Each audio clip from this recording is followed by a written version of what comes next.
Intro.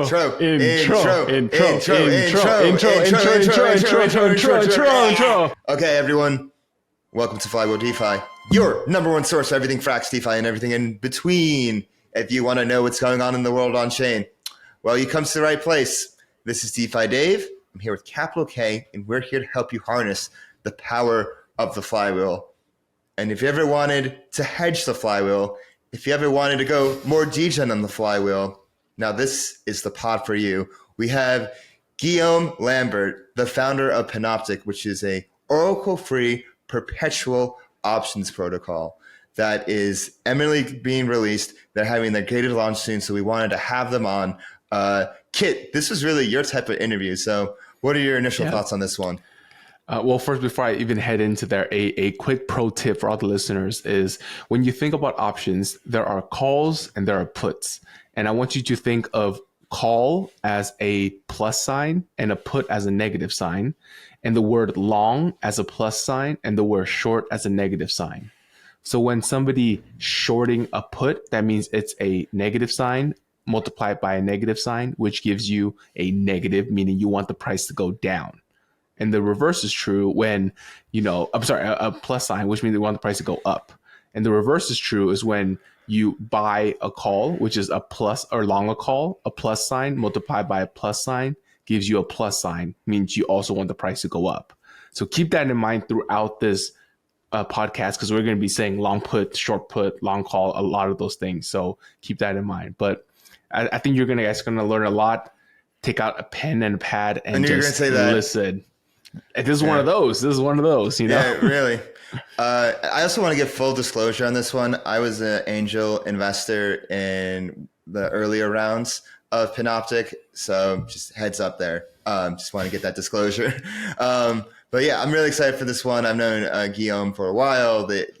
Super smart, super sharp guy, and I've really loved the progress they've made over the past year. And I think they have a really cool product and something that will usher in the era of DeFi 3.0, as he said, but we'll save the rest for the interview.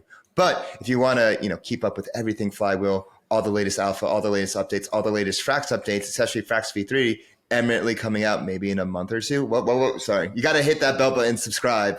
You got to hit that bell button and subscribe to get all the latest updates. Leave us a comment. Let us know what you think. Hit that bell button. Give us a like. Make sure you subscribe to our new website, flywheeldefi.com. Yes, brand new website, looking fresh and so clean. Subscribe right now. You don't want to miss a single update. I'm telling you, for your own good. Make sure you follow us on Twitter at FlywheelDeFi. Make sure you join the discussion on Telegram at FlywheelDeFi. You can follow me on Twitter at DeFiDave22. You can follow me at 0xcapital_K. And let's get the flywheel spinning.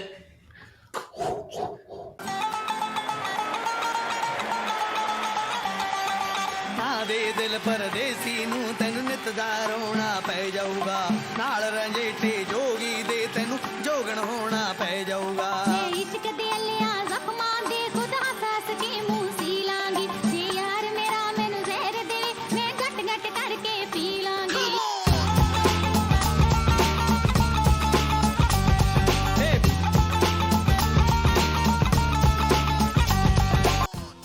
Do you hold ETH but don't know what to do with it? Want to earn those juicy liquid staking derivative yields but don't know where to start? Well, Frax ETH is there for you. Frax ETH is Frax's native LSD solution, allowing you to earn boosted yields in multiple ways on your ETH. If you want to get started, go to app.frax.finance and turn your ETH into Frax ETH today. Welcome back to Flywheel, everyone. I'm your host, DeFi Dave, here with Capital K, and this week we are continuing our series looking at the future of derivatives and options on chain. First we had Gamma Swap on a while ago, then we had Infinity Pools on most recently, and now we have on Panoptic, and we're bringing on Guillaume Lambert. It's so funny. I said Guillaume, which is the French way to say it, and then I said Lambert, which is like in my English. That's close enough. You nailed the first name, so congrats on this. And then it's Guillaume. I go by Lambert or Lambert, which is fine. Guillaume Lambert, yes, the founder of Panoptic, which is an Oracle-free perpetual options protocol. And I think what makes me most excited about this is that it's Oracle free. And I remember I was watching Dan Elitzer from NASA, and he had a Bankless interview. And it was all about like the future of DeFi, how it can be Oracle-less or bring in your own Oracle. And he just kept on mentioning Panoptic in that one. Panoptic. So Guillaume, it's great to have you on. How are you doing today? Yeah, very good. Very good. Thanks for the invitation. Yeah, I'm glad to be here. Yeah. And so let's get a little bit started on your background. I was watching past interviews, and you actually grew up on a farm. You got a PhD in physics, and was a professor in physics at Cornell. And you've been an OG DeFi user, even pre-DeFi summer, using Uniswap V1, using, all the OG protocols. So, what do you think primary drives you in crypto? Is it curiosity, or is it something else? Yeah, of course. So again, thanks. You did your research. So yes, grew up on a farm. And as far as my parents are concerned, I got my, again, undergrad degree. I made it. So anything on top is like, okay, yes, okay, more school, more this, more that. So check. That's why I'm at this point where, my parents are extremely proud, and then they don't get what I do, but it's fine. Do they still have the farm? Yeah, of course. I'm the fourth boy of a 4 boys family, and the oldest, of course, inherited. Did you have to work on the farm? Of course. We used to be working as in this time of the year, especially most of the summer we were working. Wow. There used to be like 6 of us with employees doing the work of what my brother can do now with like automation and what did you grow on the farm, or what animals were on the farm? Also, it was dairy. Dairy. It's a dairy farm. Yeah, oh, wow. Exactly. So drinking milk, lots of protein. Manure, a lot of it, yes. Yeah. This is so wholesome. It's like you went from off-chain farming, now on-chain farming, but still delivering the yield to the good people. I know, yes. Yeah. I know where to start. But yeah, I mean, whether growing up on a farm, undergrad, graduate school, it's just I was interested in science, advancements, anything that was cool to me, I decided to kind of embrace. So again, I was a big user of DeFi, but then more generally, anything in my own research, any technology. Bitcoin, I read the white paper, wasn't that enticed, I guess, by it, but Ethereum kind of changed a lot. So again, light bulb moment, you kind of understand, it's more than just money. It's like anything you want it to be. So it's the world computer. Yeah, exactly. I missed the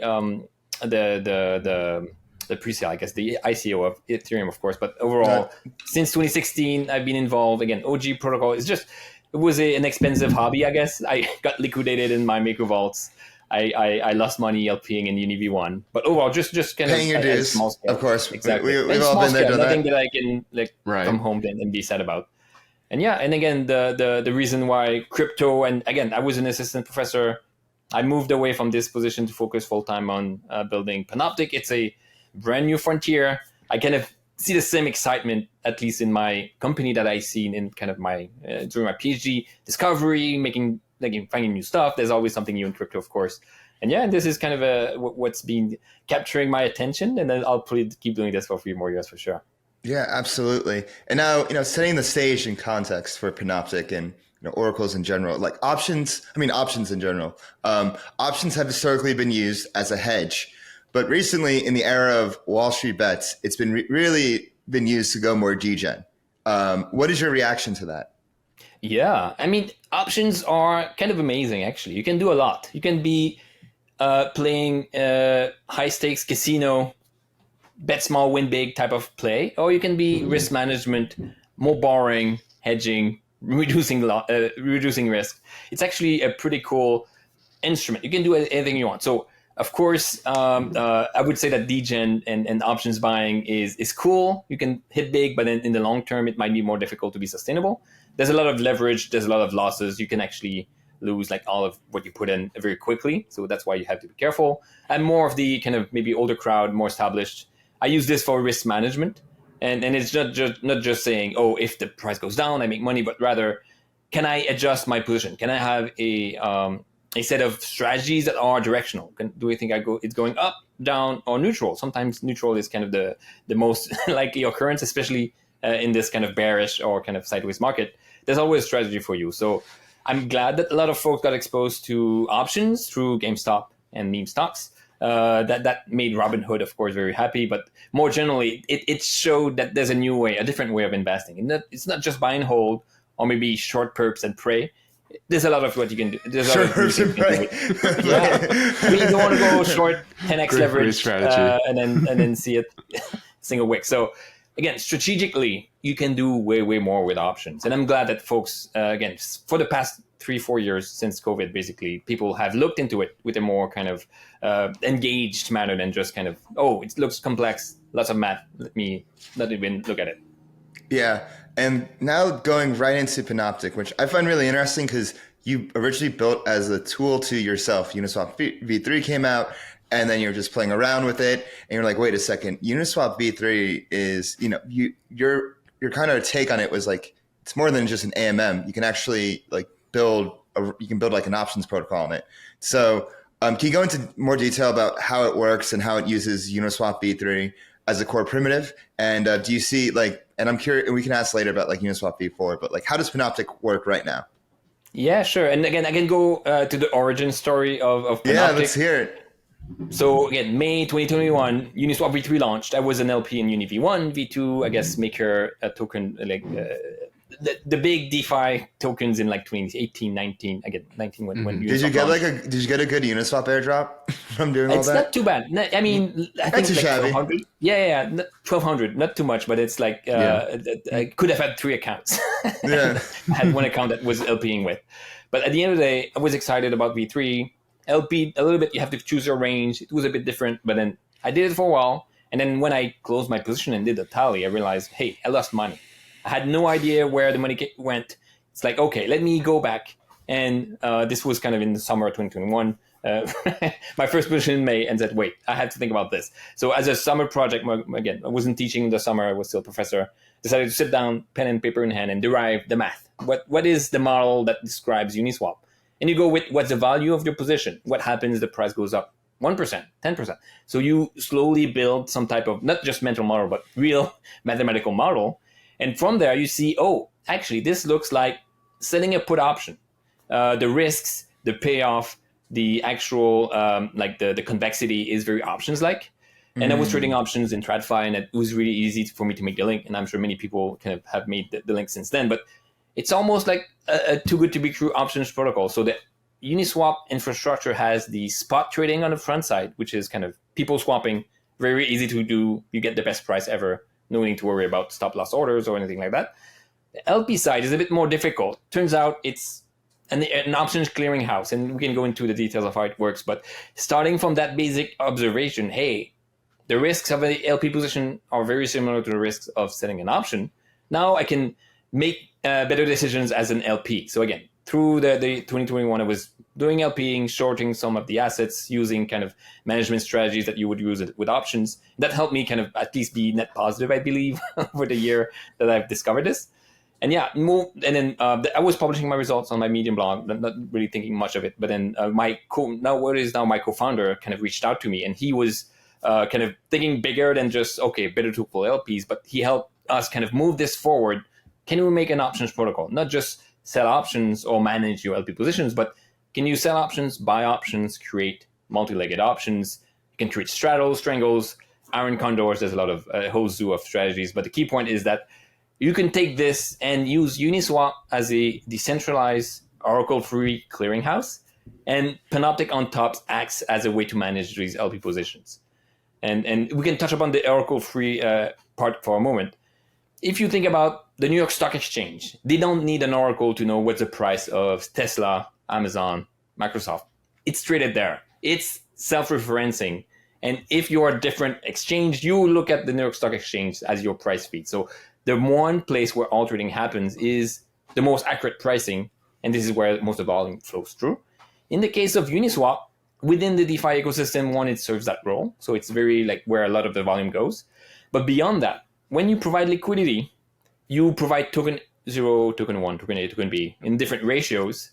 And if you just poke the smart contract and look at how much of that composition changes, you put at 50-50, now it's 25-75. Just the composition of that asset tells you the price. People have moved the price by trading. You have kind of this decentralized set of actors that move the price by trading to what it is now. And it's hard to manipulate, because if you want to manipulate, you have to trade against all the liquidity that exists. And your position now will be 100% one asset or 100% the other asset. There's no other way around it because it's being transformed between these two. So no need for a feed to read and say, okay, the price is 2,000, hence my put is out of the money, then this. No, your LP position is 100% USDC. Then it has to be out of the money. There's no other way around because this is what you have if you were to burn it. So you can think of Panoptic as it's another layer that is maybe taking over the LP side of Uniswap V3 and Uniswap V4 eventually as well. But it's just kind of reframing LPing in terms of options, but the liquidity still ends up in the Uniswap pool. It still kind of helps stabilize the price for swappers. It still kind of acts as a way to kind of create illegal markets, but it's just kind of an intermediary between the user and LP positions.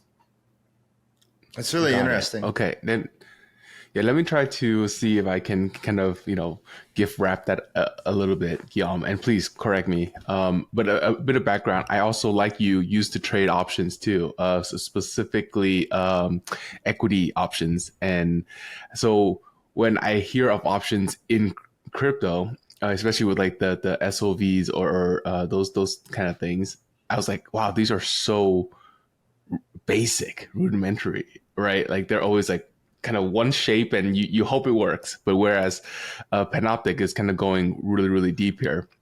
Now, the way you guys are able to have the Oracle free pricing is because the composition of your assets at any moment in time would give you that reference price. Thus, it is self-referencing and the price is kind of path dependent from there. But I wanted to dive a little bit deeper because in a talk like I watched for preparing for this podcast, you said that a price of an option normally starts fixed and then it later decays down, right? Whereas in Panoptic, it starts at literally the opposite side at 0 and then it goes up.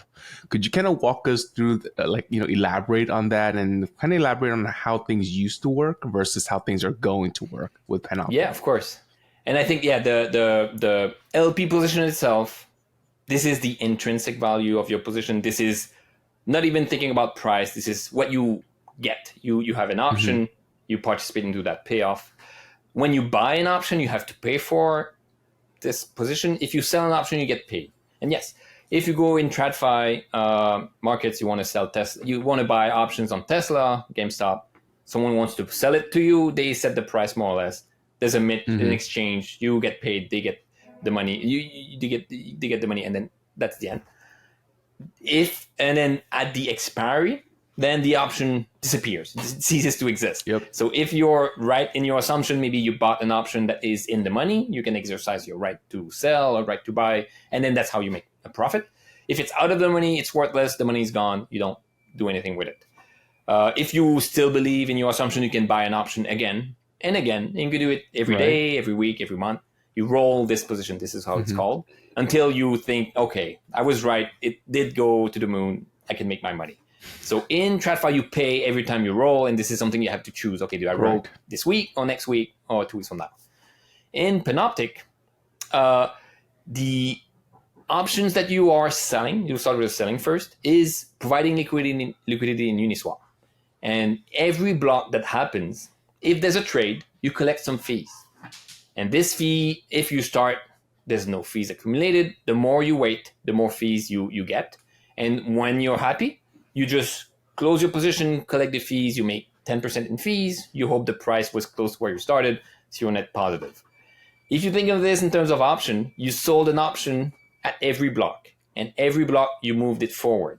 If the price was out of range, you sold it for 0, and then you still keep selling it, you make nothing. If it's in range, and there's a lot of trading activity, you get paid fractional of a percent, but you do this every 12 seconds. After a day, you may make 1% because of that trading activity. So you also roll, but the way that Uniswap and kind of Panoptic is constructed, it's rolled forward until you stop rolling, and then you collect your fees.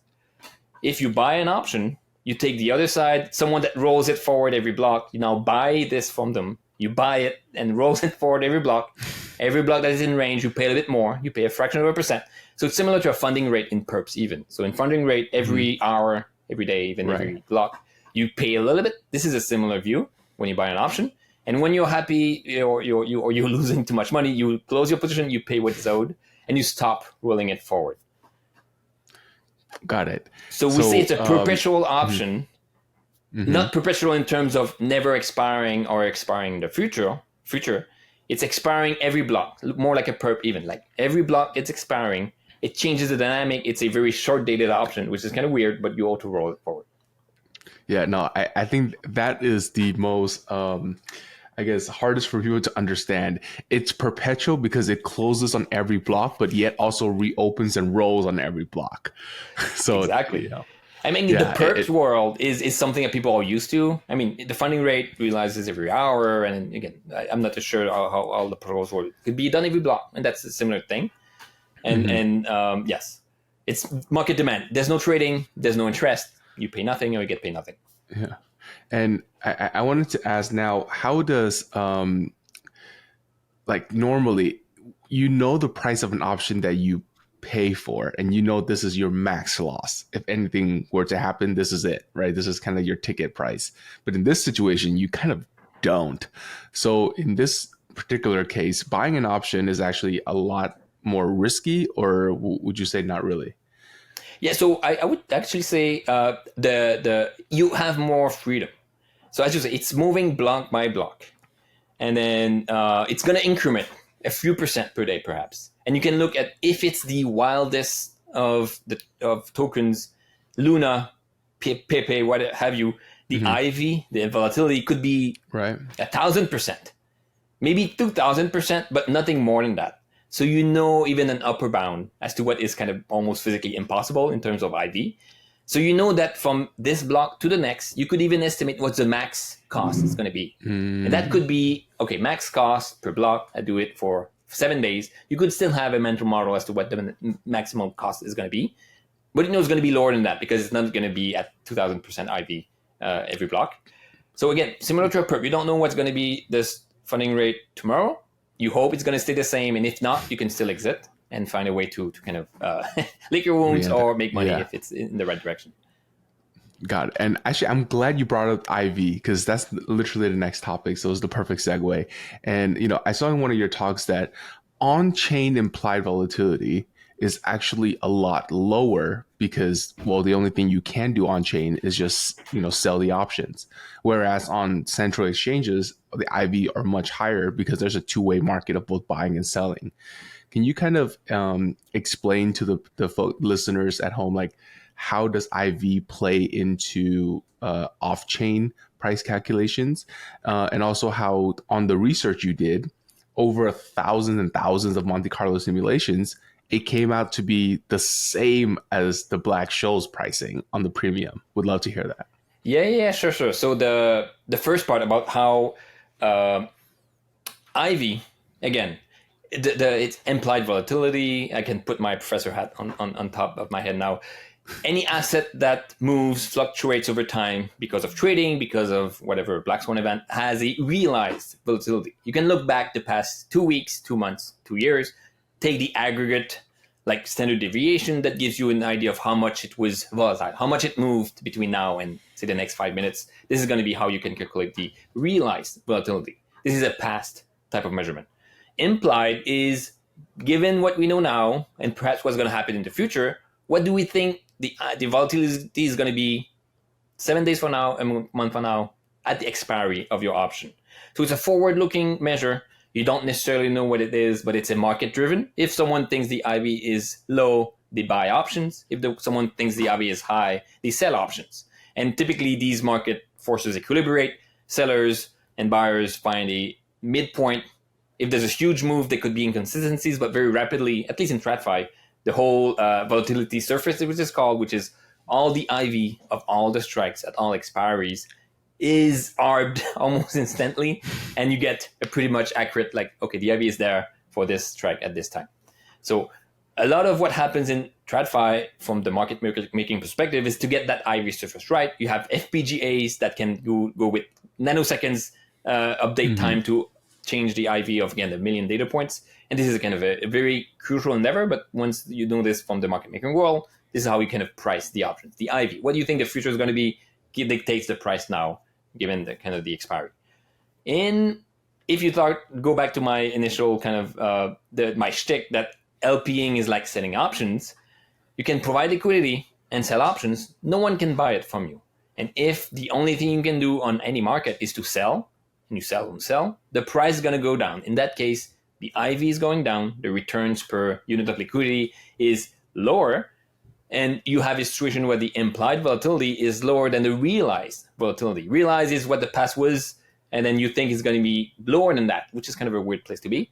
Normally in a market, you would buy this option. Low IV environment means you profit more when you buy options, but it's impossible to do now. There's no kind of market for LP positions.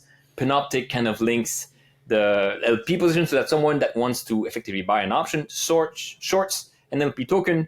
They pay back the fees, but then the fees is kind of lower than what it should be, so they have a higher chance of profiting. Got it. And if I may kind of summarize that, there is realized volatility, which is backwards looking and can be calculated. But then there's also implied volatility, which is future looking and really set by the market.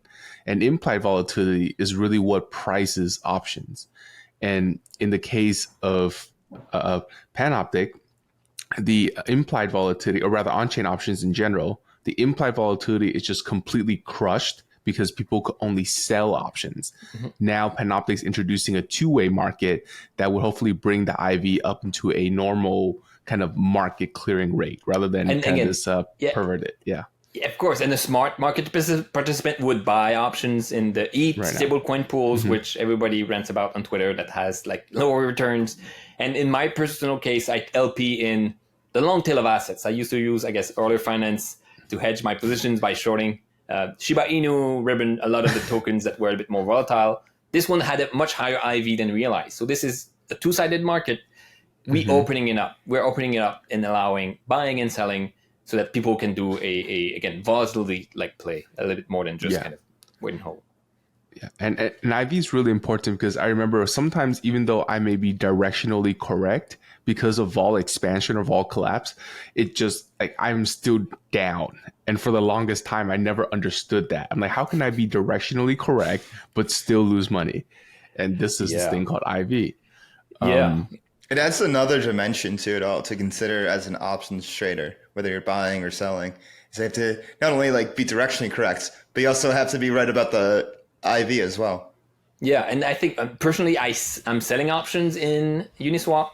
I'm selling options in TradFi as well, and I take the other side of your trade. I hope that the volatility collapses, and then again, in your case, there's always two-sided. So in traditional options, it's very like maybe zero-sum game. You make money, the other one loses the exact same amount. In Panoptic, the game is a bit different. So LP positions generate fees by swappers. Everyone that swaps pay a small fee, 30 bips, 5 bips. So this is external flow of money. So the seller and the buyer do their thing. You have this external flow of cash, if you want, that comes in from the trading activity. So if you are selling an option and no one buys it from you, you get paid anyways because of this external flow of funds by swappers. So you have kind of a guarantee of a realized premium, if you will. And if someone buys the option from you, you could actually, there's a IV component as well where they pay you a bit more than what the fees would have been. And then you can get a higher return as well. But even if there are no buyers, you can actually make returns because of this realized volatility. So a lot of options market makers need flow. They need someone to buy. They cannot actually sit there and do nothing. If there's no buyers, they actually leave or do something else. Here, without any buyers, as long as the Uniswap pool is traded in a kind of healthy manner, you actually receive funds or receive premium as a seller. Got it. So LP is going to earn at the very least whatever the trading fees are, but they're going to be able to earn more when using Panoptic and LPing with Panoptic. Exactly. So the same action, which is depositing liquidity between 1,200 and 1,600 in the ETH/USDC pool, you do it in Uniswap, you get the fees.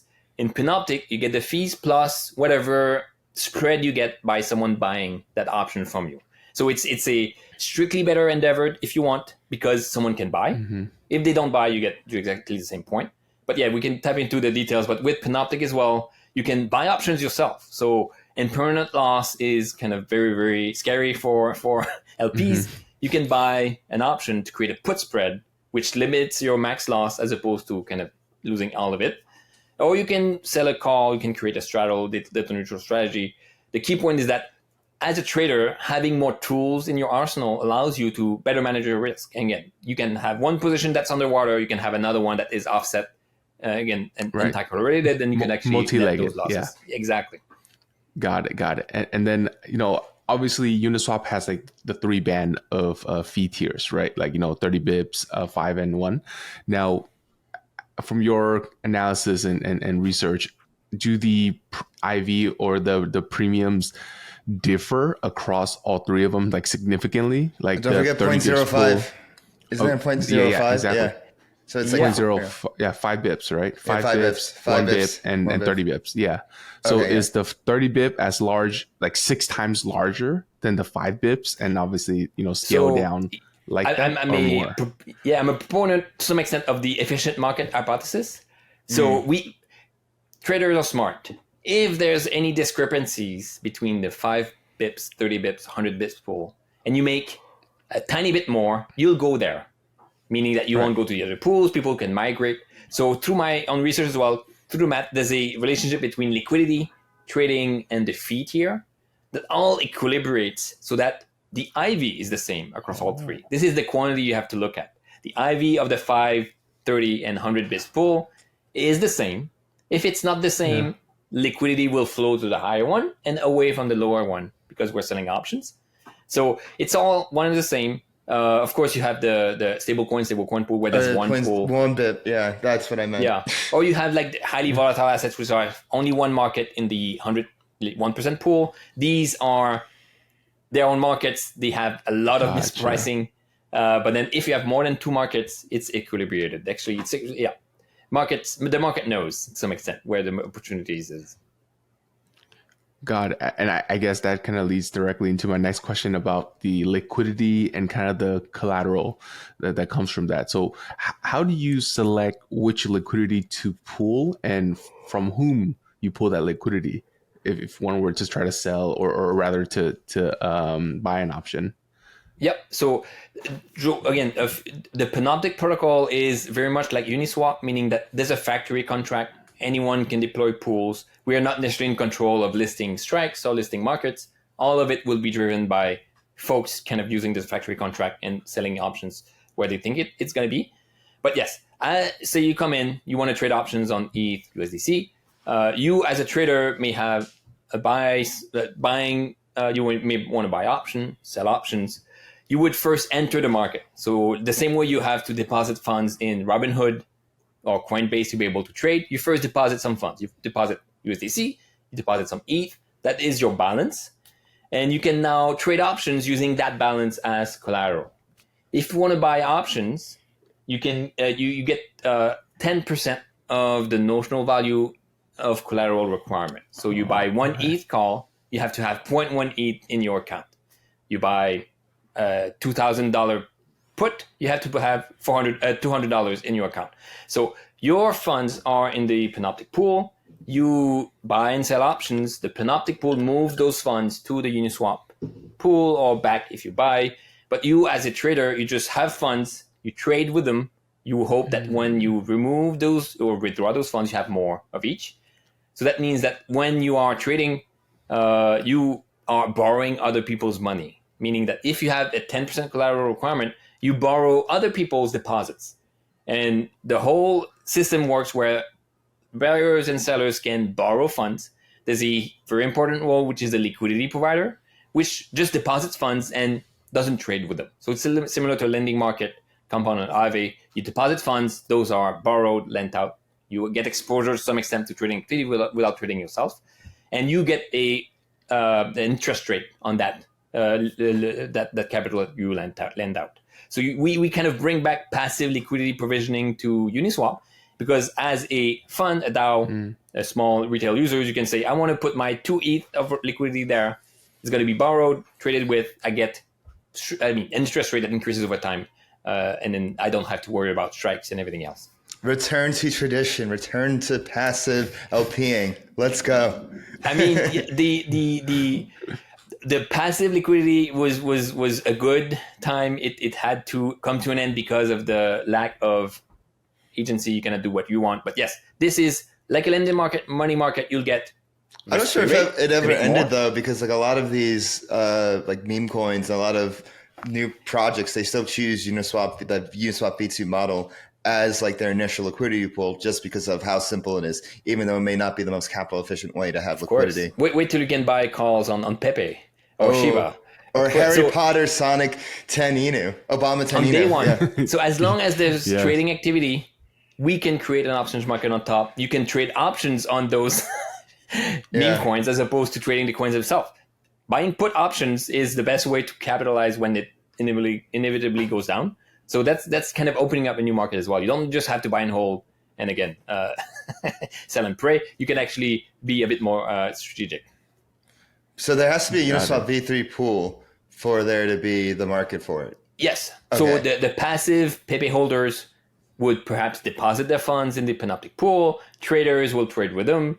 They get more Pepe back, whatever it's worth. And so like if it's in the passive LP pool, it goes into Uniswap V3. Yes, and then it's traders, sophisticated buyers and sellers that will move liquidity for them and say, I think the liquidity should be there, and then they take a risk. But if it pays off, they just have to pay the interest rate and get more returns as a trader. So if I'm a new project launching a token, I don't just have to go. There's more options in Uniswap V2 now. I can just deposit my liquidity with you guys. Either, and you said it can be one-sided as well, or does it have to be both sides? One-sided. You don't even have to supply your own ETH. So if you provide ETH in an ETH token pool, ETH is the put side of the market. Token is the call side of the market. So if you're providing tokens, you're providing the call side. People can buy calls now. They can actually do some strategies with them. You don't even have to trade. You just have to find kind of enough like traders to buy calls, sell calls, whatever have you. So it's a good way for even distributing liquidity. You want to distribute your tokens, you airdrop call options. You actually can fund the market yourself, and then people can actually trade on them as well. And this hasn't really been possible before, right?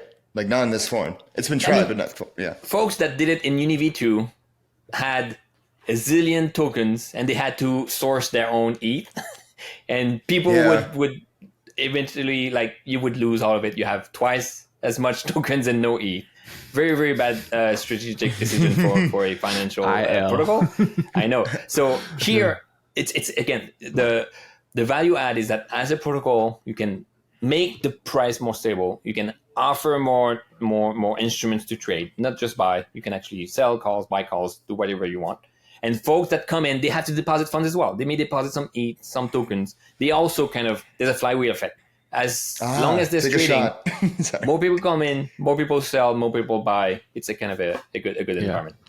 So that's all good as people come in. But what about when people come out and in large size?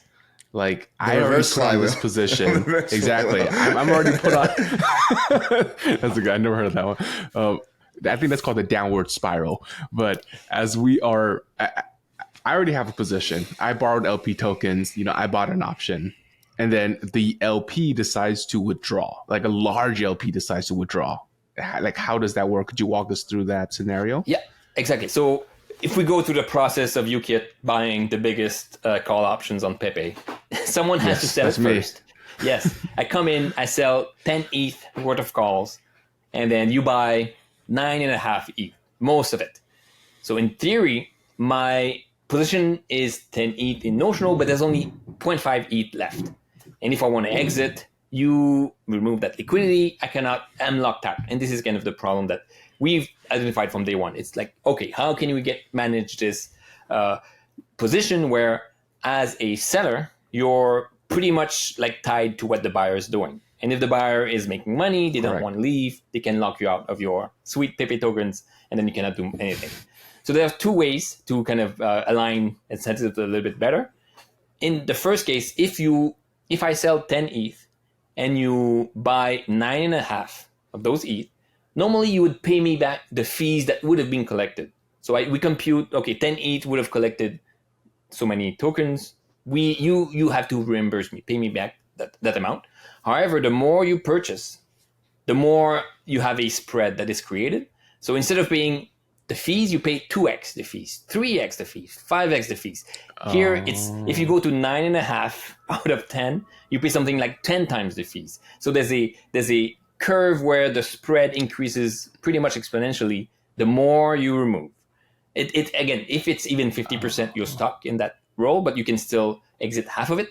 So the buyers that want to buy all the options will end up paying more in fees, meaning that the price will be higher, the IV is higher. So buying options increases the IV, if we go back to the IV discussion. So we allow people to buy all the options available, but we make the deal less sweet because they have to pay more in fees in a way that is kind of, again, like a Vega term. The more you buy, the more the IV expense. So hopefully that's going to stop you yet from buying all of my Pepe calls. If you still want to buy the calls and you don't mind about paying more fees, there's another kind of scenario where we can I can close my positions. This is a new concept that had to be implemented because our options are perpetual. They don't expire. Right. Be in careful. A normal scenario, Kit loves his Pepes. Be careful. No, so you can hold it for 10 years if he wants. I cannot do anything. Pepes are forever.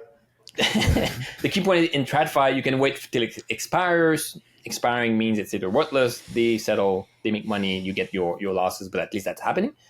Here, what we allow is to force the exercise of a long position. So if you are out of range, meaning that if it's in range, you pay the fees, maybe 50x the fees, but you pay them. So I don't want to leave yet. I want to make sure I collect these extra fees. But if you're out of range, you don't pay anything. I don't collect anything either. In that case, whether you hold it or not, you're in the money. You can buy the asset for whatever price. So I can force you to exercise. And this is similar to liquidation where the forced exerciser takes control of an account, closes that one position, puts back in liquidity. Now I can actually withdraw my funds. So forced exercising is like the opposite of early assignment when you sell an option. Here, you force the exercise earlier than the user wants. As an exerciser, you have to pay a fee. The exercisee will be compensated somewhat by getting their positions closed for them. But overall, if it's out of range, meaning that if it's, I don't know what the price of is, but if it's outside of the range where it collects liquidity, then you can close it. And then you should not be as mad because you stop paying anyways. And your right to exercise your option is realized. I see. Okay. And let me try to wrap my head around that. And so effectively, you're telling me there's a multi-step sequence in ensuring that the user is made not whole, but made fair. The system is designed to be fair. Now, so let's say I have a large position, but because of this large position, aka a high utilization rate of this liquidity band, I have to pay exponentially more and more and more as I consume more and more of this liquidity. Just like on a counter example, or rather a parallel example would be FraxLend, like what happened with the CRV and Frax pair, where as all of the Frax in that pool was being consumed, the utilization rate skyrocketed, and thus the interest rate also increased to astronomical levels, unbearable. So unbearable that, a user had to come in and pay down, their debt first and foremost right away before any other protocol. So you're basically applying that very similar situation to this case. Is like, exactly. I would get sick of, we've always, exactly. So it has to hurt. It has to be more than 100% APY. This is peanuts in terms of what you can gain. So in our case, we make it go to as high as you can get. In terms of Frax, the same thing. So you look at lending protocols, it taps off at maybe 100%. The mathematical certainty that you'll pay a lot in a single trade, in a single block, means that you have to monitor your positions a bit more closely. Got it. So the buyer now, yes. Yeah. And then there's a final part where there's a break glass in case of emergency, and that would just liquidate the person who's in the money and just kind of make everybody whole. Yeah. So it's liquidate or force exercising. You take this option it's a position, you close it for them. It's not a distress account. They are not necessarily underwater, but you close it for them. You reimburse them for the trouble if you want. But yes, so that you don't want to like force excise someone too quickly. It's like there's a fee as well to do that. Got it. Yeah, because I mean, forcing someone to close their position is, even though their position is, fully collateralized and it's still a liquidation. You help me liquidate my position without my desire to do so. Exactly. Okay, I see. Yeah. So that's how you protect LPs. Okay, Dave, any question on your end? Yeah. So right now, you guys use Uniswap V3 as a primitive. Now with Uniswap 4 coming out, or Uniswap 4, imminent. How do you guys plan to use Uniswap V4? And like, how does that go into Panoptics plan? Yeah. So again, we're very close to the team at Uniswap. We had a seed round last year. They invested in our round. I had a grant from the Uniswap Foundation, and I'm even a Uniswap DAO delegate. We asked them last year, okay, what are we going to do with V4? We're building on V3. Are we going to get screwed? Yeah. And they were kind enough to actually open the code to us. So through an NDA, we've known since last summer. Oh, wow. All the hooks-based structure, singleton. And then when it was released, I guess we could finally talk about it. But that helped us prioritize what we want to do for Panoptic V1 and what we're going to do with Panoptic V2, which is going to be built on V4. So V3, again, we'll launch probably in a few weeks in a gated fashion on layer 2, battle test the ecosystem, and finally launch in Q4 or early Q1 this next year on Ethereum mainnet. But yes, that is going to be a little bit more siloed. Each Uniswap pool has a Panoptic pool. You deposit funds, they can only be used in one market. What we want to do with V2 and Uniswap V4 is cross-margining or even portfolio margining. All the funds in V4 are held in this singleton contract. We can also create a singleton Panoptic pool. So now it's much easier to keep track of balances, net different positions against one another across pools, which is pretty difficult to do in V1. So first and foremost, we tap into the different architecture to create a more capital efficient cross-margining system for options. And beyond that, we can also combine options more easily with the hooks-based structure. Now we're built at the periphery, meaning that we have like 2 or 3 entry points, which is mint, LNP position, burn it, or swap. And now we can actually go deep inside the contract and do kind of the before adding liquidity, after adding liquidity hooks, and we can do a lot more complex operations. So that means you can buy an option in one pool, sell another option in another pool, combine those together, create a new type of asset that is pretty exotic, but still you can do it in a single transaction. You can say it gives you more options. More fun inside. So, I mean, overall, we're pretty excited about the path that they took, meaning that it's open to everyone. They are allowing folks to build deep inside. It's not as if they were closing off and finding, okay, we have the solution, they're opening up. So we think we have a pretty good solution about how to make LPs more profitable and better traders. The options part kind of falls out naturally without even trying. But we are going to be tapping into this even more when we launch again V2. This may be the first time I heard of a project or protocol giving information about their V2 before their V1 is fully released. Usually it's like the V1 is like released, and then it's like, okay, like what do we need to do for like V2? But no, you're like doing both in parallel. I won't really reveal anything about V3 yet. So V3? Wait, have you guys started thinking about V3? V4. No, I'm kidding. So no, probably not. So I think it could be like our V3 could be like the V4 where it's opened up. We are kind of this public good. Anyone can trade, anyone can build. Like if someone wants to build a regular options market with expiring options, you can actually do it using Panoptic as the core infrastructure. You can do it again. So no, forget about V3. V2 is, again, Uniswap told us like a couple of years. So we'll see when they finally launch. They need to wait for Cancun and then even audit the code. So if it comes within the next 6 to 8 months, we'll be ready, I guess, to launch. So like the plan is to have like V2 launch with V4. Yeah, I mean, okay. A lot of the migration will not be obvious, I think. Like, would you stay in V3, you go in V4? Ultimately, Uniswap is a LP-focused product. You can swap on Balancer, you can swap anywhere else. There's no loyalty in swapping. You can go where the best price is. LPs, this is a more complex endeavor. You have to worry about risk. You have to worry about returns. You want to go to the best place possible. So V3 could still be better off if there's no good V4 alternative. So again, we want to be able to onboard users on Panoptic on V3, make sure that they understand how it works. And then when we move on to V4, it's going to be natural for them. Okay, now I do this and plus much, much more. And so I was going to ask, we've had a few other options and derivatives protocols on the program. We've had Gamma Swap, we've had Infinity Pools. How do you guys compare and contrast to your contemporaries? Yeah, so I think, again, this is kind of the new wave, DeFi maybe 3.0. Oracle free, very permissionless, no intermediaries. A lot of it is kind of more DeFi native, more following the ethos of DeFi. So I welcome everyone that is, even Ajna Finance, this is kind of the lending protocol that is Oracle free as well. This is a new way. It's like we were doing magazines on websites, like it was in the 95 to 2000 era. Now we can do something truly unique. Again, Uniswap was, of course, the visionary there, but we can do something truly unique. A lot of what we do with options, again, it may seem complex, but it turns out it's simpler because of the composability, the fact that you have AMMs, the fact that everything is permissionless. It's simpler to build an options protocol, I feel, than if you were to do it piece by piece, very TradFi-like, with order books, with expiry, with oracles, everything else. So yeah, everything Oracle free has support. You have Gamma Swap and Infinity Pools. They are maybe looking at like subsets of the kind of option space. I think Gamma Swap is more of a like volatility type of play. Like you sell vol by vol, kind of full range type.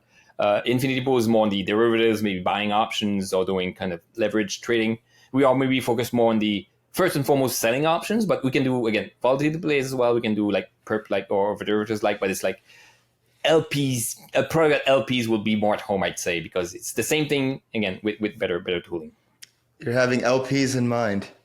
I mean, I'm an LP myself. It's out of necessity that, again, I did the research to know why I lost money. I started to write these articles. We got to a point where we could build it, so that I'll be the first user for sure. What are your thoughts on other AMMs such as like Balancer? And we had on the Ambient folks on like a few weeks ago. Could you see Panoptic possibly like building on maybe other AMMs like those, or are you guys just like loyal to Uniswap? No, I mean, we like Uniswap because this was around 2 years. We know how it works. Again, Ambient, it's a bit newer. So it's easier to port the code on Uniswap forks. We can go on PancakeSwap, for instance. It's the same code base, so it's fine. I'd say that the key point is that it has to be frictionless. It has to be as open as possible. The LPs have to have like liberties. You don't want to be kind of adding mechanisms to do X, Y, Z. Again, you need V3 to some extent was the first one, so we just left it open. So a lot of what I see is people trying to create limit impermanent loss, limit like change the fees, do X, Y, Z to make it maybe better for LPs, but no, the opposite has to happen. It has to be as open as possible, as frictionless, and the traders will figure out what's the best way to do it. When you said you were LP first, it reminded me of the Ambient interview, because that's what they said. Like they're thinking be LP first, but for like spot LPs, you guys are thinking let's be LP first, but have this like for options, like using. Yeah. So again, in an AMM, right? Who is the spot market maker? It's not the LPs. They just put their money there. They don't do anything. They don't have to manage the spreads and worry about toxic flow. The AMM is doing it. Maybe doing it badly, but they match the orders. They set up the price. They have the quotes. They're automated market takers. They are, always taking. So at the end of the day, a lot of the like criticisms perhaps of Uniswap and why maybe LPs aren't profitable is coming in from this kind of spot market making world, where markouts are important, and then sale orders and everything else. Whereas it's making options is a totally different universe than spot. My view is that LPing is a lot closer to market making options than market making spots. That's why we're building a whole protocol, of course, on top of it. But yeah, it's a different beast, I guess. Yeah, and speaking of like all these competition, like in my mind, so I used to use Toss, Thinkorswim, and then when Tasty Trade released their Doe product, I started using Doe. And for folks who don't know, you guys just got to Google, or rather, Guillaume here has a slide that shows you the difference between a toss option chain versus how Doe does it. And I think the battle is because this is super complicated. Like we're lucky that all of us here are nerds, plus all our listeners and audience are nerds. But outside you. of this, yeah, we love you. In other words, outside of this circle, not a lot of people are going to get it. So the competition, in my opinion, is going to come down to design and how easy it is for you to kind of communicate that. So, like, how are you guys thinking about doing this? I saw, there's some drag and drop feature where you can literally build whatever payout you want. But I think design is going to be at the key of this product to be able to get more users to adopt it. Yeah. And again, so Thinkorswim, for those that don't know, is one trading platform that revolutionized options trading in like early 2000s. It was built by options traders, and they did, this is what we traded in the pits. This is what retail user has to have access to. And it was kind of mind blowing. Before it was impossible to trade. Now it's a bit better. The UX is still hard, but at least you can understand it. Though is this next iteration. Tasty Trade and Tasty Live is what they do now. I'm a big fan of these guys, but yes, the UX, how you can actually trade options is a huge problem. Even in TradFi, you look at an options chain, it's Excel spreadsheets collapsed with other Excel spreadsheets. You click, more numbers appear. You have no idea what you're looking at. What's going up? Oh, the price is down. Sounds like my worst nightmare. I know. Oh, it is, Dave. It is. It's an Excel sheet within an Excel sheet. It takes a while. It's like a Russian doll of Excel sheets. Oh, God. It's exactly the same thing. When you have, again, physics PhD, then of course I can know the math and understand the numbers. But even then, it's actually even hard to know, okay, what do all these numbers do? So there's a few ways, even from TradFi, to make the experience better. In our case, we are a bit lucky in a sense. We don't have an expiry. You can actually trade at whichever strikes you want. So the options chain can actually go away. We don't even need it. Meaning that our own interface is innovative itself. It's not even needing to show the same Russian doll of Excel spreadsheets.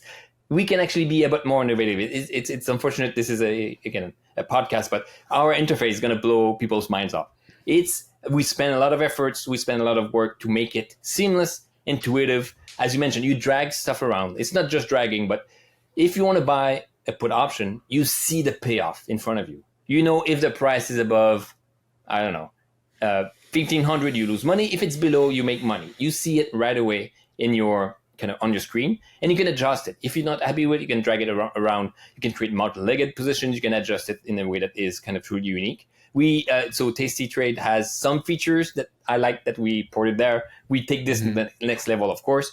But of course, the experience would be retail focused, beginners focused, extremely easy to use. The folks on our team, coders now can play with it, and they can see like, okay, I'm meeting call options, strangles, straddles, whatever you want to call it. You can see what you're creating as opposed to just being numbers on screen that shows up as numbers on a row. Now it's actually all this visual representation. So expect a few announcements soon. There will be, again, in a few weeks, we'll be launching the beta, the gated launch. People will be able to play with it for the first time and see how great it looks. So is your target audience of all experience levels, beginners and advanced? And how do you plan to attract users to the platform? Because I feel like historically the problem with DeFi, like with options on chain, has been attracting users because it's either too simple or too complicated. It's hard to find that middle ground, you know? Yeah. So again, my grandma is not on DeFi, and then there's no point trying to cater to the one side of the spectrum. Trying to cater for the most experienced ones is not the right way either. They won't find what they need. They say, wait, 12 seconds latency. What is this shit? So again, there's a medium, and it turns out that crypto native users are perhaps on the higher end of the spectrum in terms of what they can do with their funds. We call them pro-tail users. This is our target. For retail, pro-tail. Oh, so again, maybe like a term borrowed from Tasty Trade, but yes. The key point is that if we can't attract the nerds in front of me, the most sophisticated DeFi users, if they cannot understand options, then we're lost. This is the crowd that this is meant for. Perp trading it scratches that itch a little bit. You can have leverage, you can do a lot of cool stuff up and down. This is kind of engaging. Options is a lot more strategic. You can be a lot more. You can do a lot more with options than you can do with spot and perps. So my grandma is happy with buying ETFs. Someone, my gambling uncle, can buy perps. I want the nerds and the DeFi degens to be able to trade options as kind of this more sophisticated way.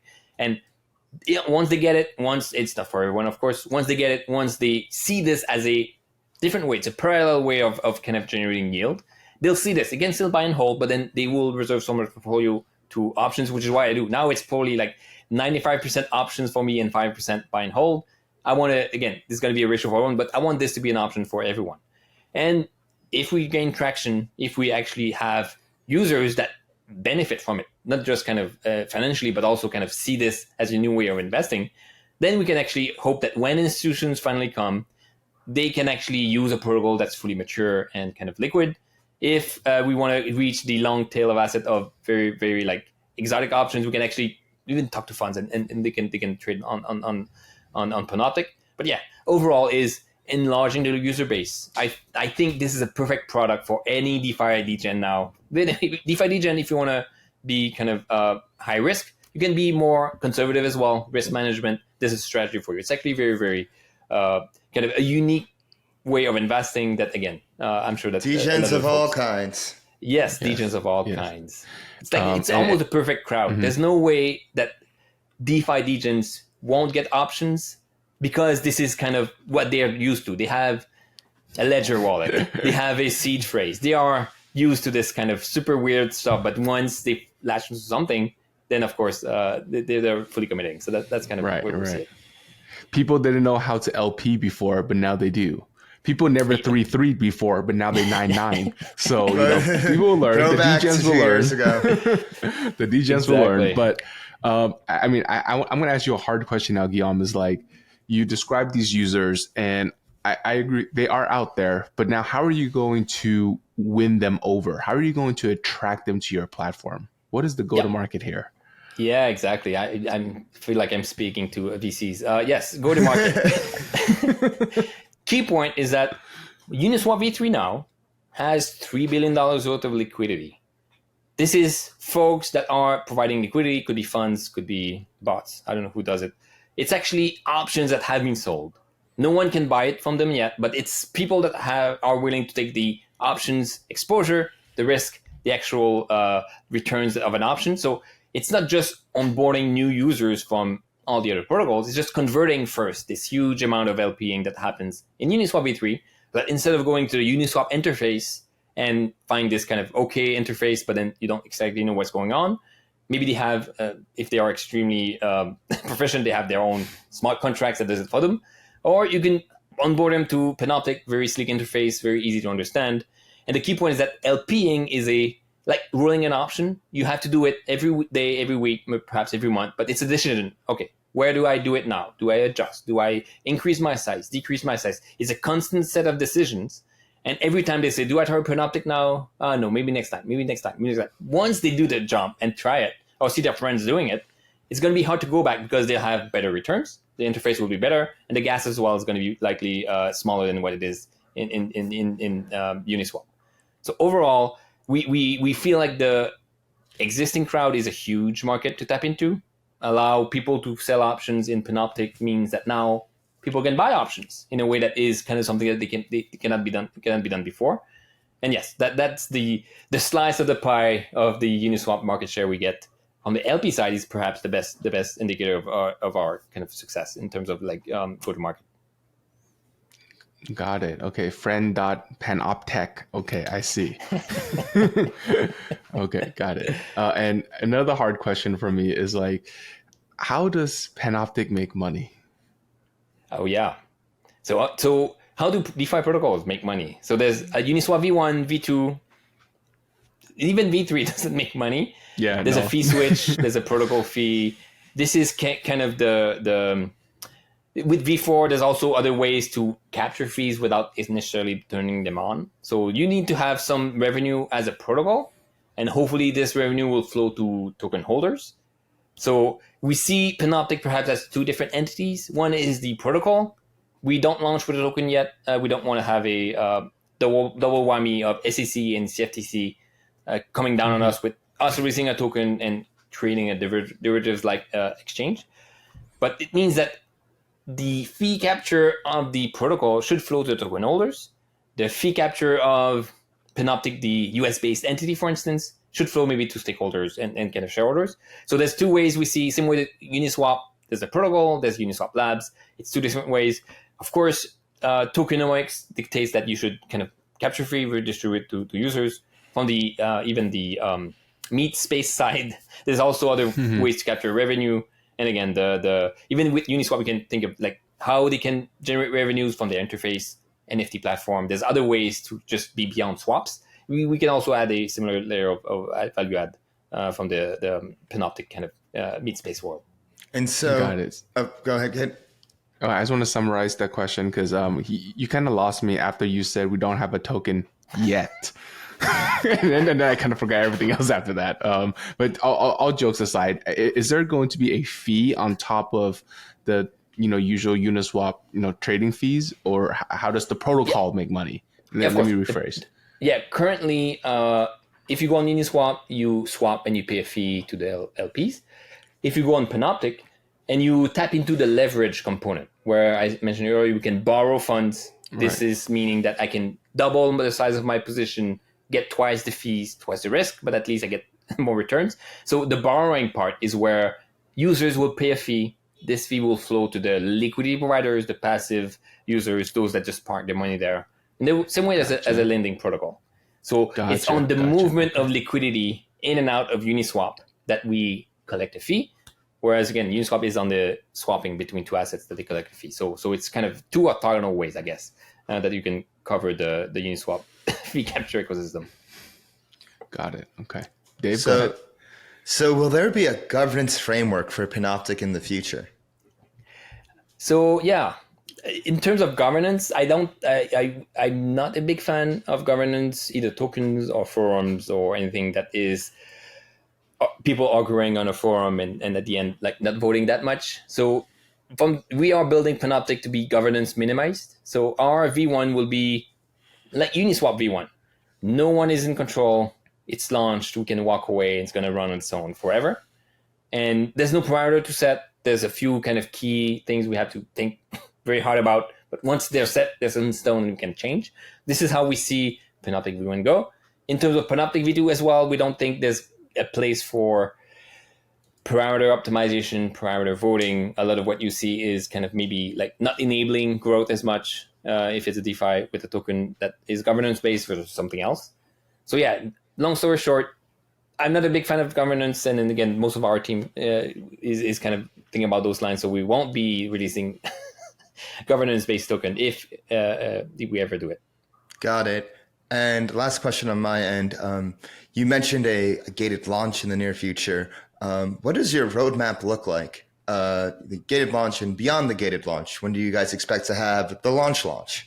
Yes, exactly. So we are at a point where the contracts are done. The interface is done as well. We are onboarding users kind of in stealth mode now, but we will be allowing users to try out the platform. We have to go on a layer 2 real funds and a real Uniswap pool because we cannot be arbing the testnet price of tokens all day. So it's going to be something where people can do a trade competition. They have a limited number of funds at stake, but then that's going to be helping us battle test the idea. So we'll do this for a month, perhaps 2 months, 3 months, for as long as we need, so that we can figure out exactly like get the best product out.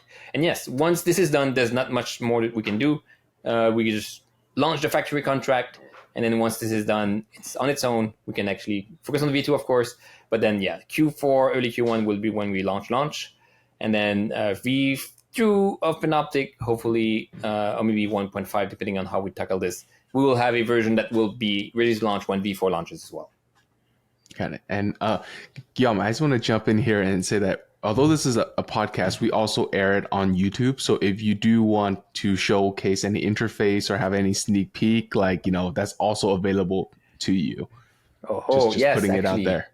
Give me 5 seconds. I'll try to see if Yes, we're going to get a sneak peek at this platform. I love exclusive. Flywheel exclusive. Yes. the ambient finance guys did a really great job with their UI, and they kind of also showcased it on the pod. So I would love to give you the same chance too. Same thing All with right. the Infinity Pool folks. All right, can you see this? Yes, we got All right. this. So, all right, I'm happy to share some of the user interface that we had in mind for Panoptic. As I mentioned earlier, there's no options chain. There's actually a good like space for us to innovate.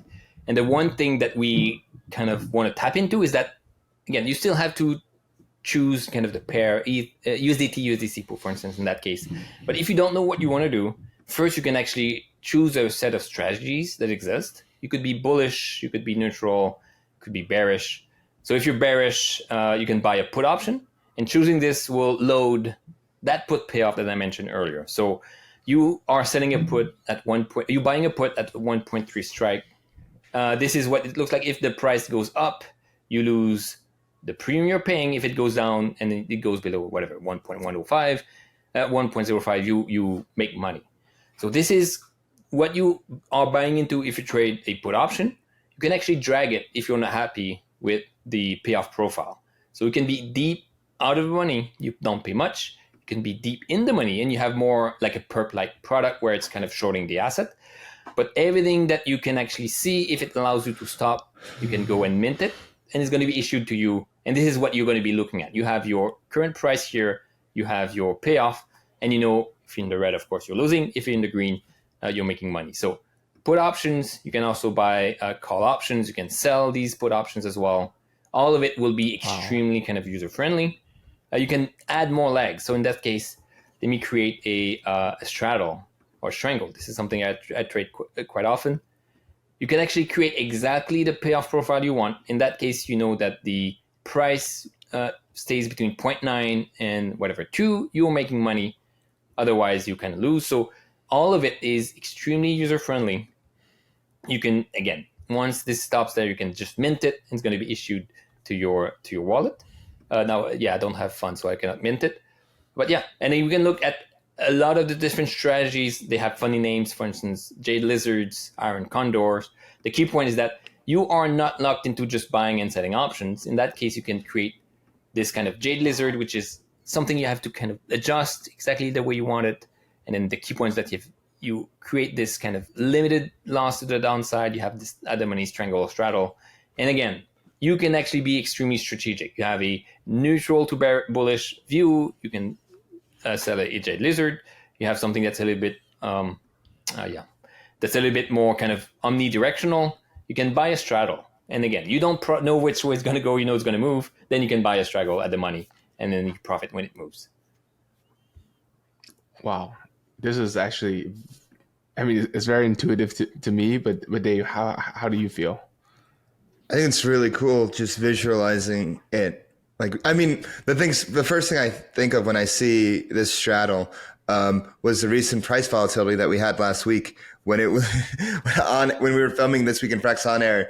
Everything just fucking dipped, and then like after we got off air, there was those like ETF rumors that I don't even know were even true or not. But then it just went up. Like, imagine if you had a straddle then, how much money you would make from that kind of volatility.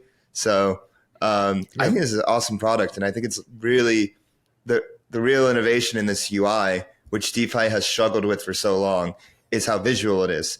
And you can customize the kind of risk and hedge you want to do. If you want to, let's say I have like an FXS, I'm long FXS, which I am, but like I want to hedge myself. I could like hedge FXS here.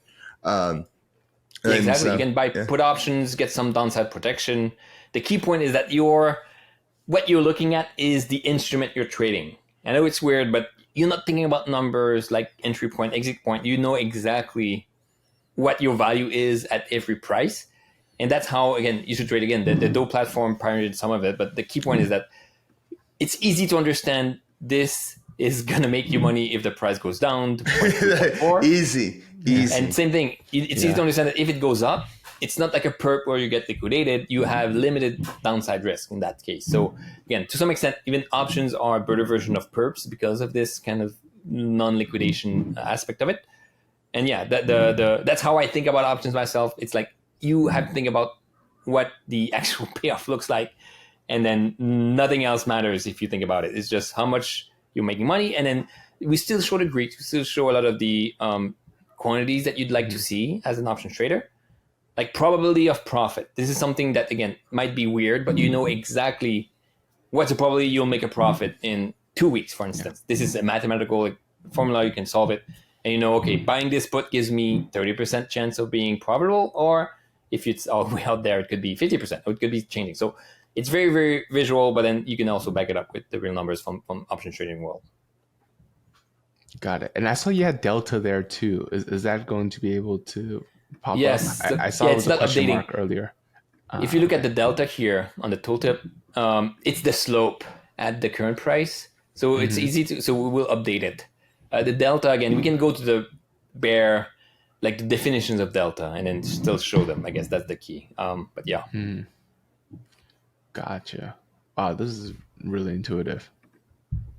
So yeah, so there's a few more things that need to add. You need, if you buy options, you need to know where liquidity is. So again, there's a few tabs here we'll fit out, but yeah, that's kind of the idea.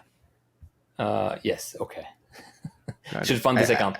I think you should just to do it for the culture, rename every single animal that is a strategy into a WASI. So I just put it on Iron WASI right now. You know? Actually, so we'll have payoff engineers. So this is kind of what the traditional finance world have done. And again, they come up with these names. But yeah, we can take ownership of a option strategy that you can only do in DeFi. WASI, yeah, Iron WASI is a good one. Jade WASI as well. Strangle WASI, a WASI strangle. Strangle WASI. I think that's going to be a popular position. So like this looks like a lizard, right? A little bit. So and Condor maybe we're doing. So Jade WASI. It has to look like a WASI as well. So it's not just the name, but yeah. All right. True. Perfect. And then just actually, here is a good way to think about options for those who are very brand new. All right, this is what I used to teach people. So when you think of the word call, think of a plus sign. And when you think of the word put, think of a negative sign. Now, when you think of the word long, you think of a plus sign. And when you think of the word short, is a negative sign.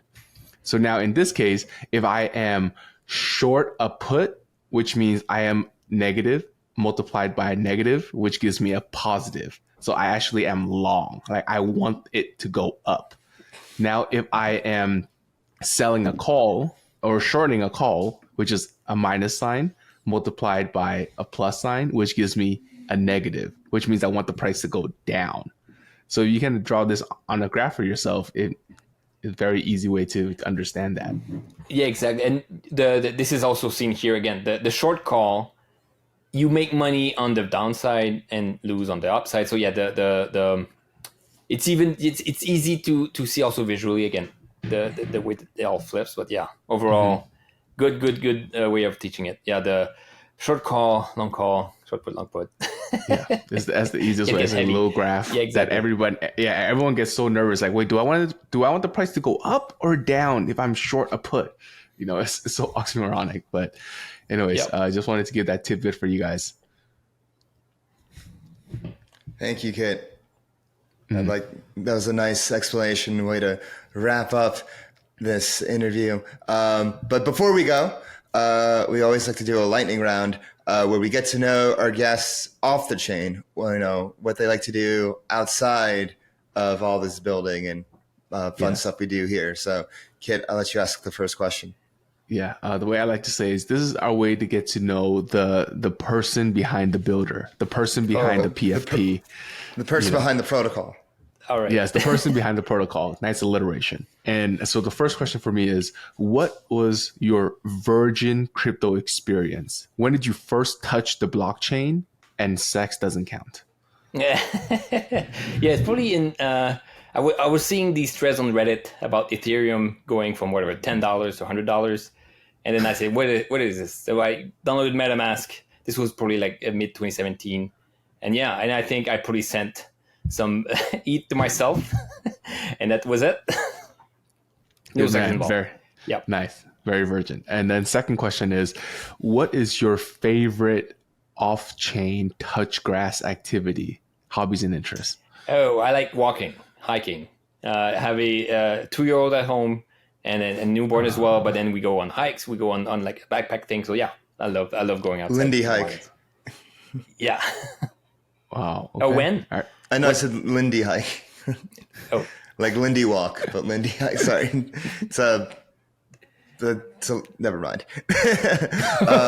All right. Have Dave, you go ever ahead. heard the term Lindy before? Like, like if something's Lindy, it has staying power. It's a meme on Twitter. I see. It's named after a diner in New York. So have you heard of Lindy before, Kit? I've heard of Lindy, but I didn't know it was the diner. Okay, so basically the story behind Lindy is the actors on Broadway in New York, they would go to this diner called Lindy, and what they noticed was the longer a play was live, like was, in show, like was actually, in production, the longer it would last. So if a play is like last a week, then it's going to, last a week longer. A year, then a year. 10 years, 10 years. So the longer something around, the more staying power it has. And so like Lindy, there's just, never mind. So that's the thing behind Lindy. Okay. Anyways, off topic, but what would be some advice to your younger self? I don't take more risk. Maybe I did take a lot of risk again during my career, but yeah, there's not gonna get options. without not necessarily money and then like gamble, but rather like if you have two options, always go for the more what appears risky is at the end the one that has the highest payoff. And I guess you may fall, but then overall, it's like the best. Hey guys, Got it. bet more on yourself. Yes. There you go. Long dated, far out the money options. Only way to go. Got it.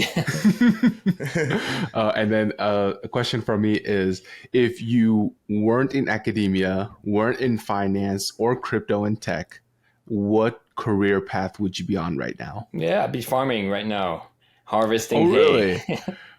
Wow. I mean, I don't know. Yeah, this was fine. It's like, yeah, outdoors, hard work, no pay. No, I think of it. No, I'm kidding. Some yield. Yeah, exactly. No, yeah, I don't know. I change careers or change directions every few years, anyways. So I don't even know what I'm going to do 5 years from now. So, yep. All right. Looking back, I have no idea. And so, who would you recommend be the guest on Flywheel? Like, who do you want to see on the Flywheel podcast? Yeah, it has to be like crypto now is in the bear market. There's like not a lot of action going. I'm trying always to pick up fights on Twitter, especially when it's about Uniswap LPing.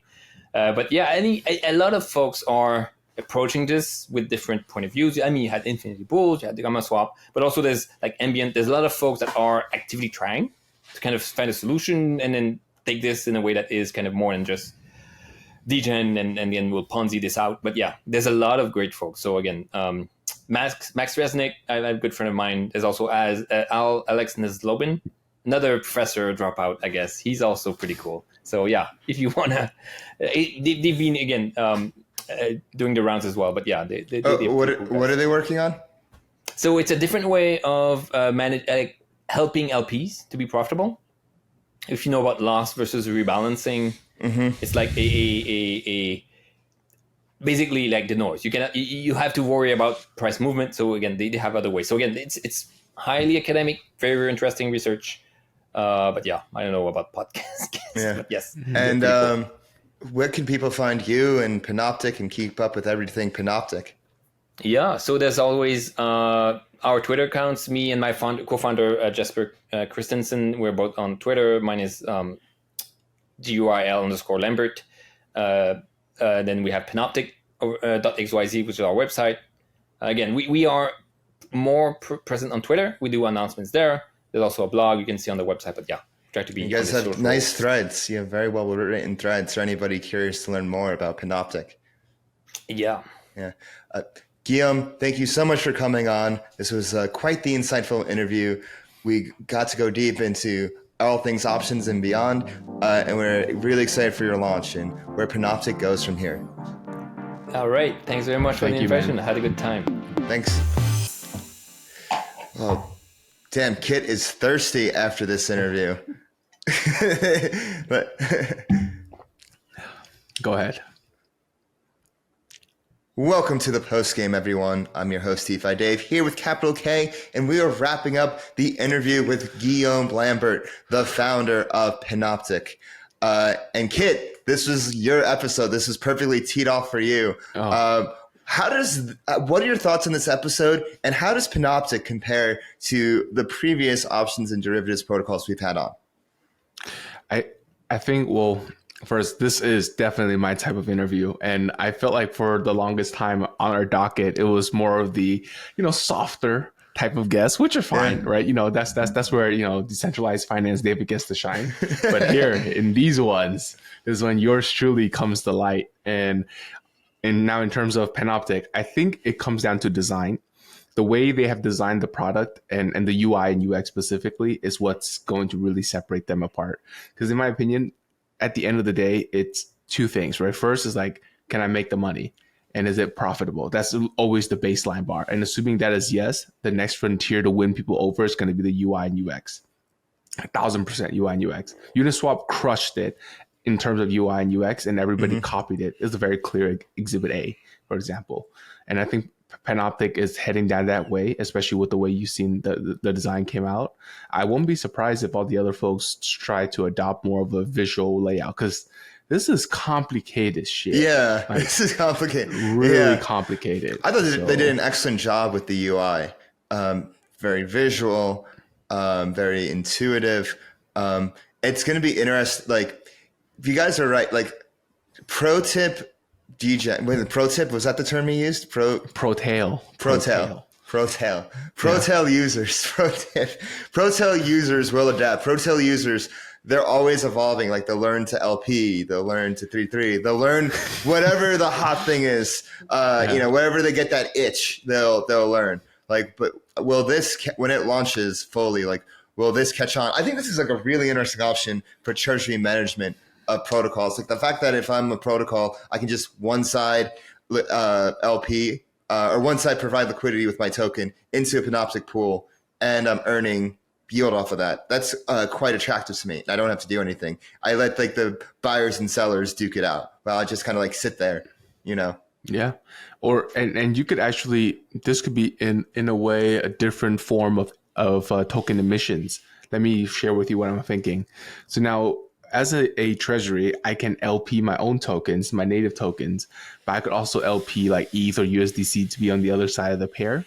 And then I can structure it so that I am effectively delta neutral, meaning no matter how my governance token fluctuate in price, like, I've locked in the US dollar value.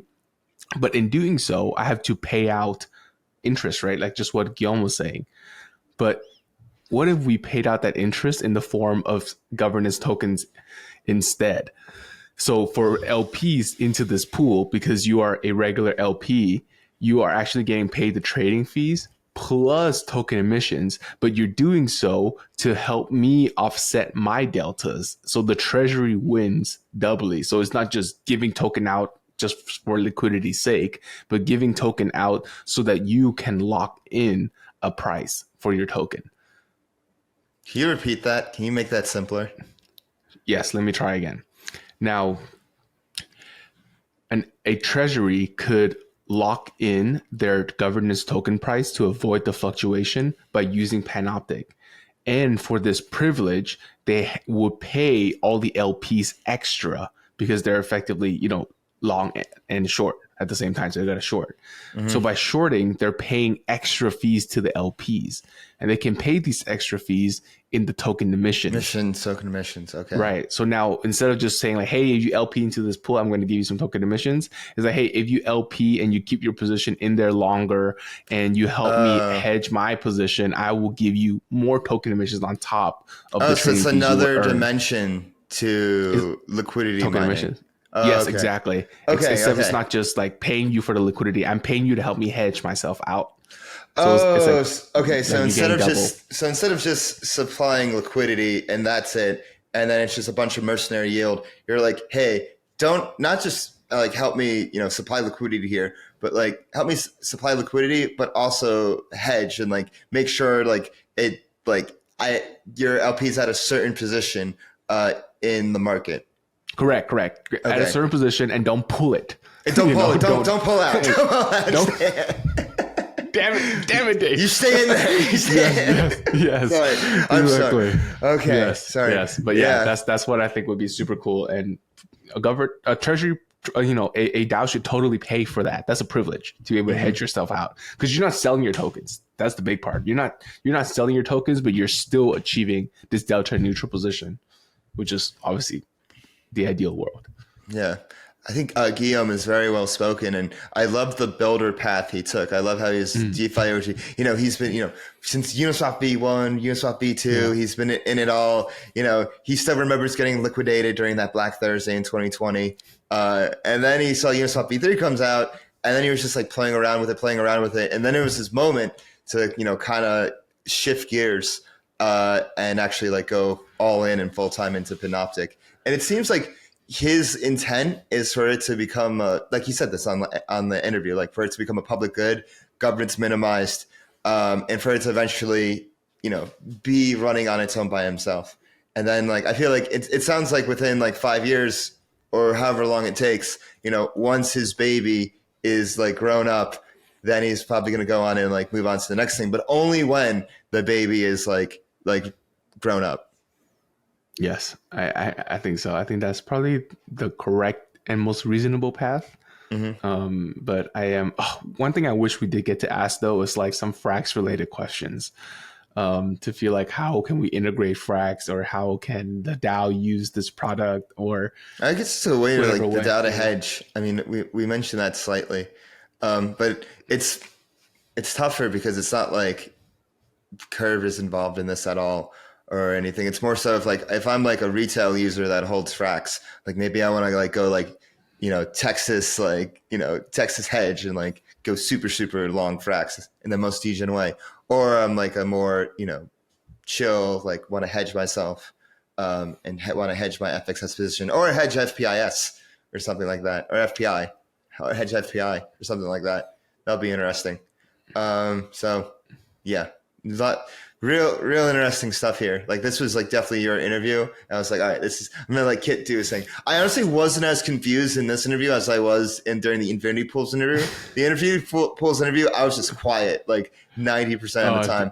But this one I could like act, I have like some experience with Uniswap V3. So, but like what's interesting about this, like Infinity Pools is like from the ground up, like they're creating like a whole new AMM. Yeah. What Panoptics doing, it uses Uniswap as a primitive. Correct. And I think that's way easier to do than like building something from the ground up. Yeah, attracting liquidity is difficult. So it's hard. It's the hardest, right? Growth is hard, especially in a bear. And I feel with our question regarding growth and how he's going to find them, like he answered it, I think, fairly well, of like targeting the existing LPs and convincing them that, hey, your risk profile do not change. It changes slightly on large tail moves, but on the large part, you're going to get paid more by LPing with us. So you should LP with us. I think it's a strong case. Just it's hard to kind of reach these people, but I'm sure they're going to have a plan for that. Yeah. And the fact that they're already announced a V2 with V1 not out. And I like how they did that, funny. And they're like preparing. Like they're like, okay, like we know that Uni V4 is coming out. We might as well prepare for it. And that seemed like what they're building for V2 seems like miles ahead of everything else. But I still feel like there's like a purpose for V1. Like I feel like everything everything's going to turn out as the way it should. And I'm really excited for how everything like will work out for them. But granted, I'm biased. I think it's a building block. I think you have to build upon V1 to get to V2. And I'm sure they'll get some feedback and everything. And if you want to catch all the updates, not just for Panoptic, but all of Frax, all of DeFi, and everything in between, make sure you hit that bell button. You subscribe. Do that right now. Leave us a comment. Let us know what you think. Hit that like button. Come on, support. Make sure you follow us on Twitter at Flywheel DeFi. Join the discussion on Telegram at Flywheel DeFi. You can follow me on Twitter at DeFiDave22. You can follow me at 0xcapital_KE. And we'll see you next week. Everything said in this episode is not financial or tax advice. This channel is strictly for educational purposes and is not an investment advice or solicitation to buy or sell any assets or to make any financial decisions. This video is not tax advice whatsoever. Please talk to your accountant and do your own research.